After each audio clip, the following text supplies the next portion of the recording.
Hi hello வாங்க, எப்படி இருக்கிறீங்க? நல்லா இருக்கிறீங்களா? இன்றைக்கி அஸ்வினி சீக்ரெட் சமையலில் வந்து நம்ம அரிசி ஒரு கப் அரிசி வச்சு நம்ம உப்பிட்டு மாதிரி பிரேக்ஃபாஸ்ட் மாதிரி பண்ணலாங்க. அது எப்படி பண்ணுறது பார்க்கலாமா?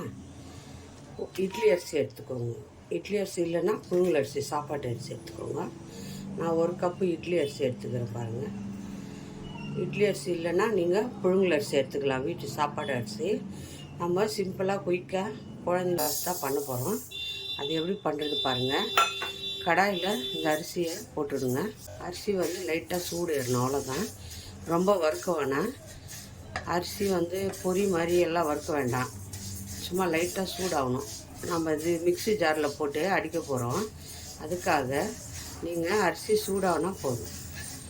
ஒரு கடாயில் போட்டு அரிசியை ஒரு கப் அரிசி போட்டுங்கன்னா போதும், 3 பேர் சாப்பிட்லாம். அவ்வளோ டேஸ்ட்டாக வரும் பாருங்கள். காரத்துக்கு உங்களுக்கு எவ்வளோ வேணுமோ அவ்வளோ போட்டுக்கோங்க.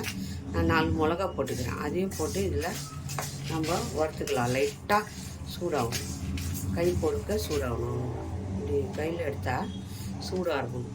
அந்த அளவுக்கு நீங்கள் இதை வறுத்துக்கணும். சிம்பிளாக குயிக்காக யாருன்னா கெஸ்ட் வந்துட்டால் கூட இதை செஞ்சு கொடுத்தீங்கன்னா டேஸ்ட்டாக சாப்பிட்டு போவாங்க. சிம்பிளாகிடும். உடனே அரிசியை லைட்டாக சூடு பண்ணுங்கள், ரொம்ப சூடு பண்ண வேண்டாம். நீங்கள் காரம் வந்து கம்மியாக வேணுன்னா கம்மியாக போட்டுக்கோங்க காஞ்சி மிளகா. ஏன்னா பச்சை மிளகாயெல்லாம் போட்டால் அவ்வளோ படாத இது நல்லாயிருக்கும் டேஸ்டியாக. அதுக்காக காஞ்சி மிளகா போடுறேன். மிக்ஸி ஜாரில் போட்டு நம்ம இதை அப்படியே ஒன்றும் பாதியமாக அரைச்சிக்கணும். நைஸாக அரைக்கக்கூடாது, ஒன்றும் பாதியமாக. இல்லை கொஞ்சமாக மிளகு, கொஞ்சமாக சீரகம் போட்டுக்கோங்க.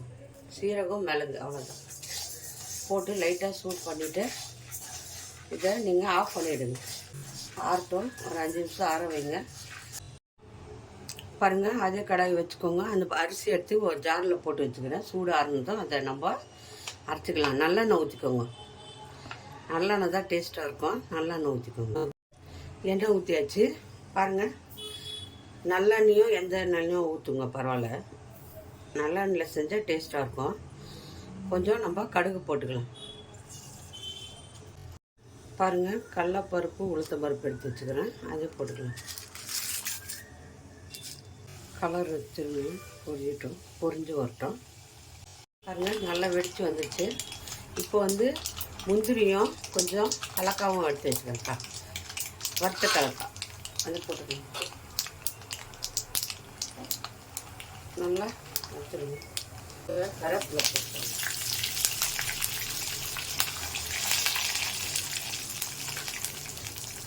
நம்ம அரிசி எடுத்தோம் இல்லையா, அதே கப்பில் 3 கப் தண்ணி ஊற்றிக்கோங்க.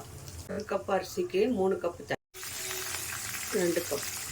நம்ம 3 கப்பு தண்ணி ஊற்றணும் 1 கப்பு அரிசிக்கு. அப்போ தான் நல்லா அரிசி வெந்து வரும். 3 கப்பு தண்ணி ஊற்றிடுச்சு.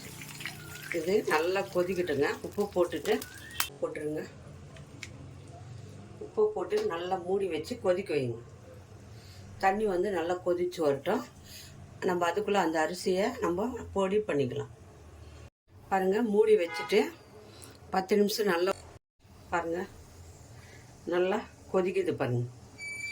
இப்போ நம்ம வந்து இப்படி நல்லா சலசலன்னு கொதிக்கணும். இந்த மாதிரி ரவை பதத்தில் நீங்கள் அந்த அரிசியை அரைச்சிக்கணும். பாருங்கள், இந்த மாதிரி அரைச்சிக்கோங்க. இப்போ நம்ம இதில் கொஞ்சம் கொஞ்சமாக போட்டு நம்ம கிண்டிக்கணும். காலையில் சூப்பர் டேஸ்டியான ஒரு பிரேக்ஃபாஸ்ட்டு, சாயங்காலம் ஈவினிங்க்கு ஸ்நாக்ஸ் மாதிரி இது செஞ்சு கொடுக்கலாம். குழந்தைங்க விரும்பி சாப்பிடுவாங்க. போட்டாச்சு. கட்டியெல்லாம் படாதுங்க, அப்படியே நல்லாயிருக்கும்.